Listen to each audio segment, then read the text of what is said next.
campaign retail one hete a campaign there 90% retail.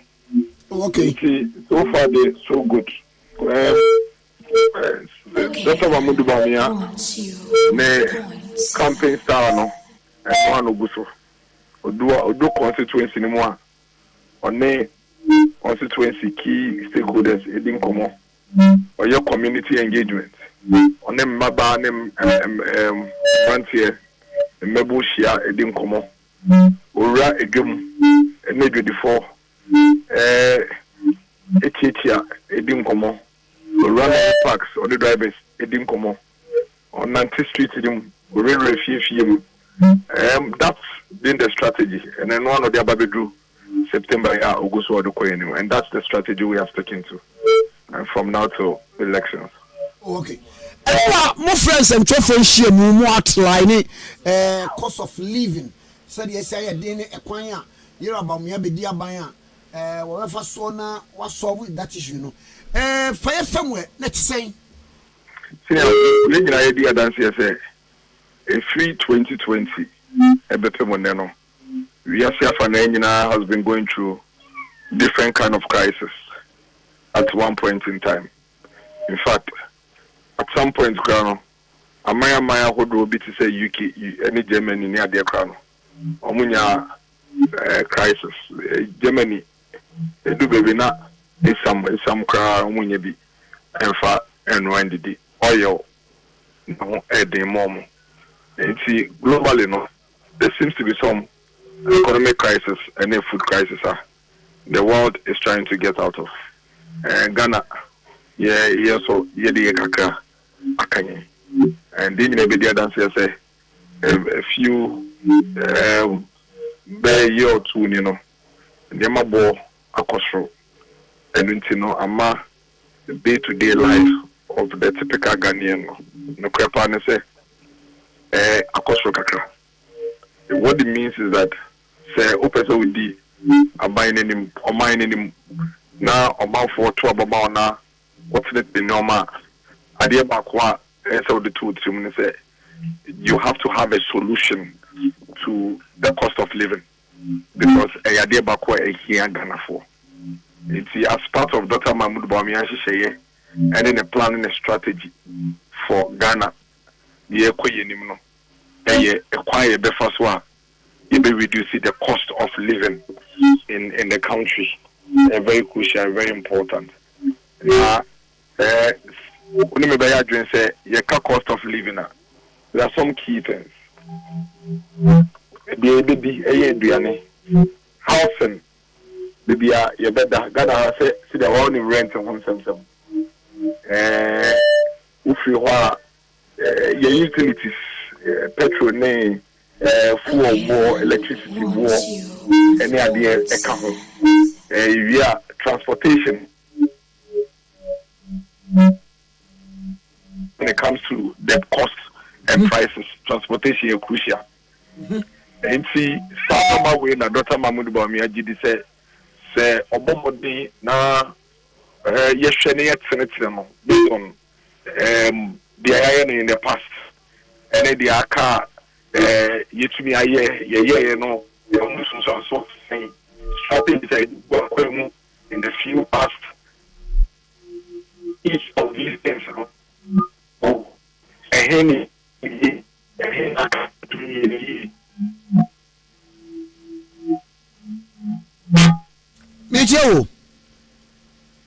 hello. Oh, I may. Anyway, okay, 101.7. Yani ora Dennis Miracle Abuaje Kasama Fuma Dr. Mahmoud Bawumia na manatiko. Baba ye nto aso a. Mira Miracle Abuaje bisamo akwaba.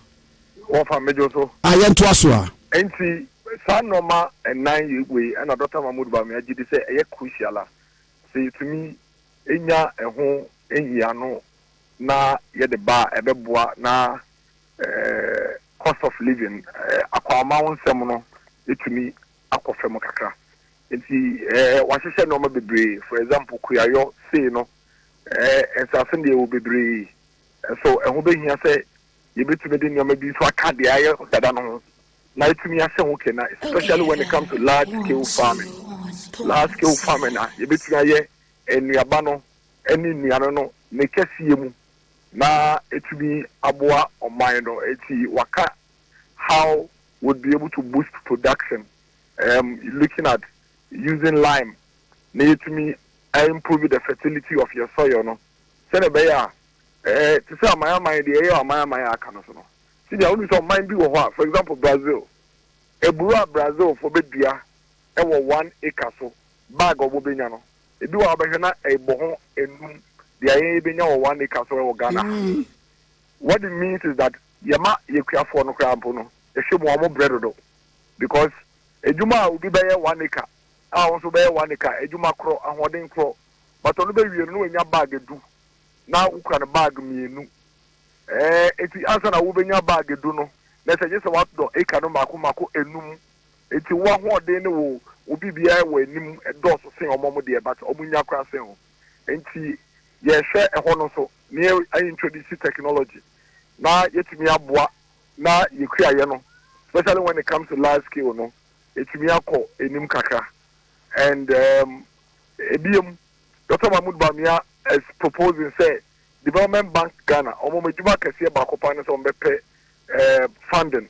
Now, Yadaboa, a lot of development agenda in the country. And see, Development Bank Ghana, Ebeboa, now you provided the needed finance and the funding. I'm a large scale farming. Whilst at the same time, no, yeah, share a quite a warehouses are see across the country, no, you be beam. Now, my silos, no, and the warehouses not dorsal. Now, it's me, yes, in the Abeya, it's me, see. Okay, you'd realize that a lot of Dr. Mahmoud Bawumia's plans going into the future, no. But never say it's not in vacuum. Just say, and now for Mamuka.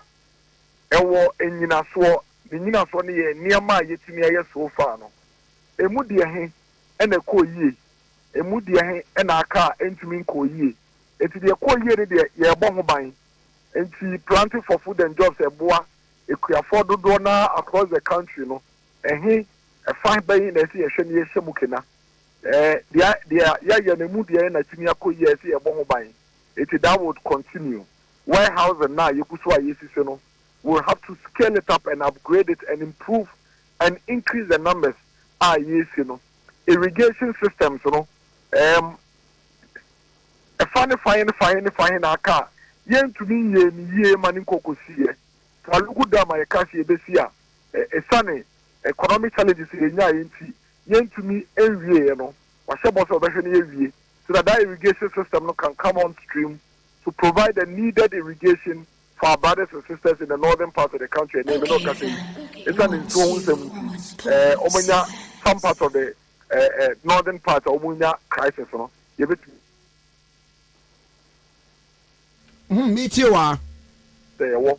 Looking at what we have done so far, looking at how what we have done has succeeded and what is outstanding. Transportation, one of me has said Ghana, especially when it comes to the urban areas. Transport cost there back where Hagana for senior Oje salary 2,000 Ghana cedis. Or to Madina, a free Madina Echo Yoyene Juma Accra, or spending 15 Ghana cedis. It's every 10 days or spending 15 cedis times 10. 30 days transportation in one number 450 Ghana cedis out of the salary of 1,800 Ghana cedis. And a lot of the transport owners will tell me say the key component into their cost and our pricing, price of fuel, price of spare parts, and maintenance. Into normally GPIT for me to say you petrol so it's an spare parts also. Spare parts also come from almost so it's a full. We need to have an integrated planner. You better be so many now. So what Dr. Mahmoud Bawumia is saying is that shall we begin to look at introducing electric vehicles? Electric vehicles already, so there, 50% at least 50% savings, at least 50% savings on the electric vehicles when it comes to what cost on the petrol and diesel vehicle, no. The two vehicles you buy. Almost 50%.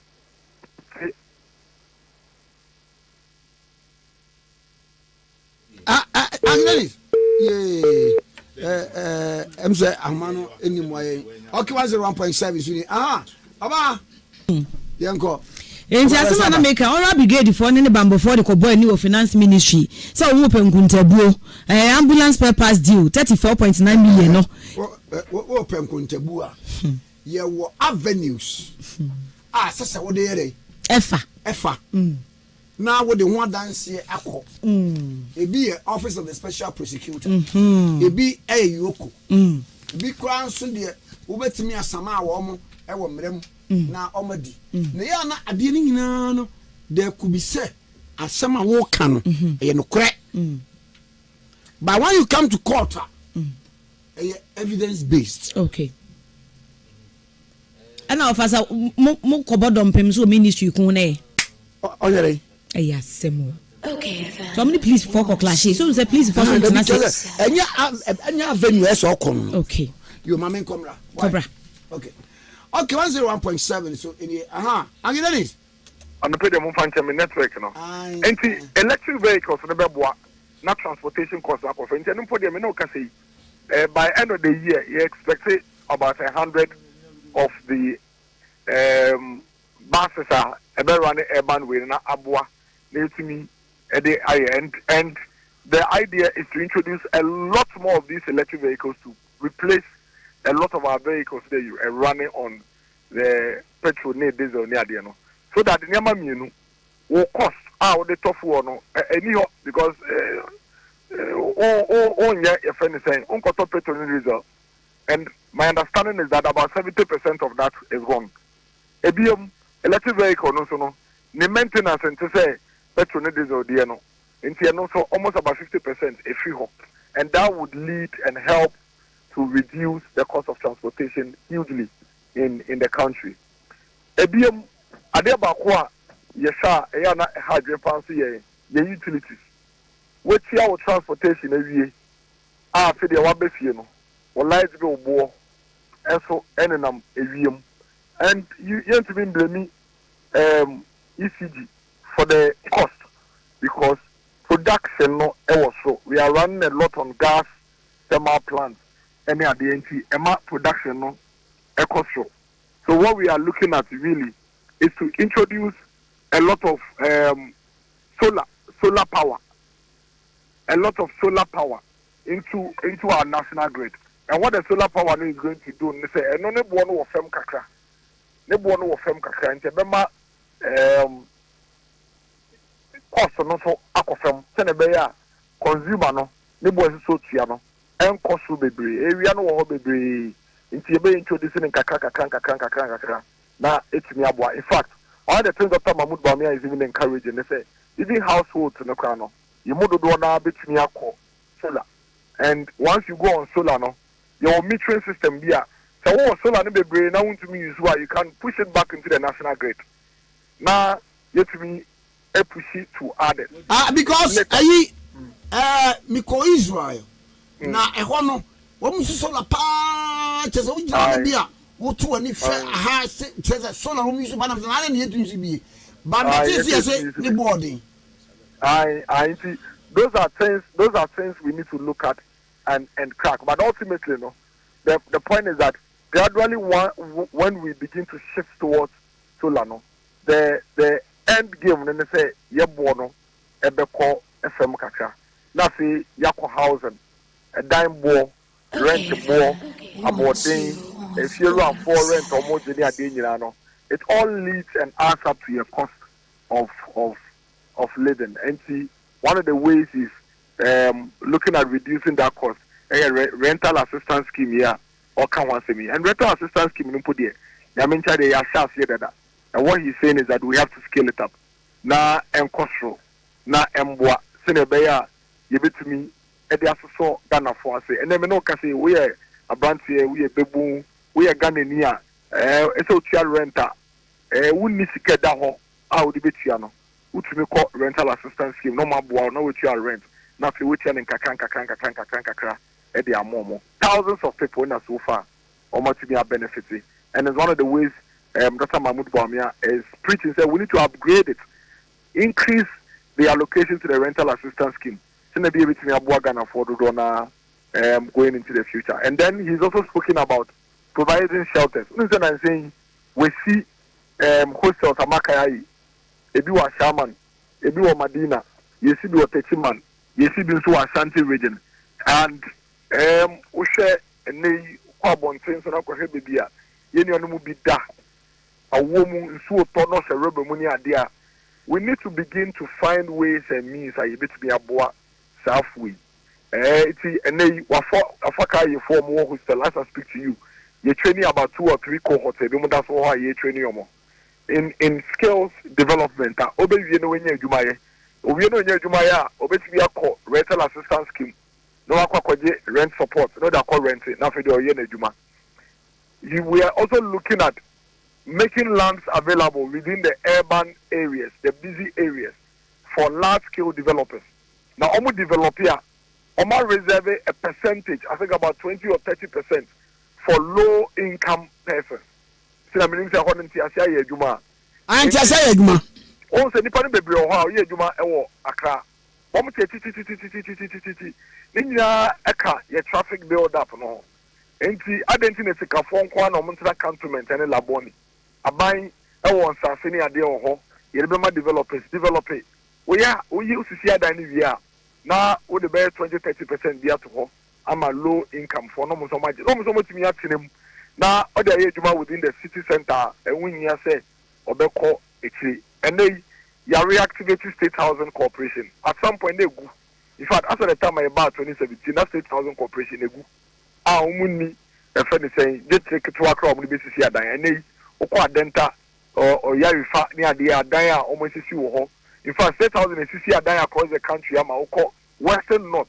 Say you also nyina almost see that Dr. Mahmoud Bawumia is saying say and see upgrade state housing for Juma Maya no near scaling up almost to the become not gonna for the one to me adaya omobe to me actually these are some of the things that Dr. Mahmoud Bawumia can once more or did say you to me shani ya ebeboa na your cost of living no akofem. Remember say ohene mama boy nyina enye niam wakatum from mo esensen ho dodo na ye lay foundation dada ye be building on that foundation. The evidence is that in agriculture we have done certain things that have succeeded, but again we still have certain things that we need to do, and that's it. We have certain things that we need to improve on the strategies we've employed so far. We don't need to clean and reset all the things we have done in agric, because then we will be losing. You better lose. What we should be doing rather no is to protect the ATMI na ye no na yentumi push the akana yentumi enye enwie no. Okay, transportation a lot of things in here within the transport sector, but yentumi electric vehicle. Okay, so electric vehicle is a new thing that we want to bring into the transport. Okay, and that is what we mean we talk about when we talk about upgrade. Rental assistance scheme is already running.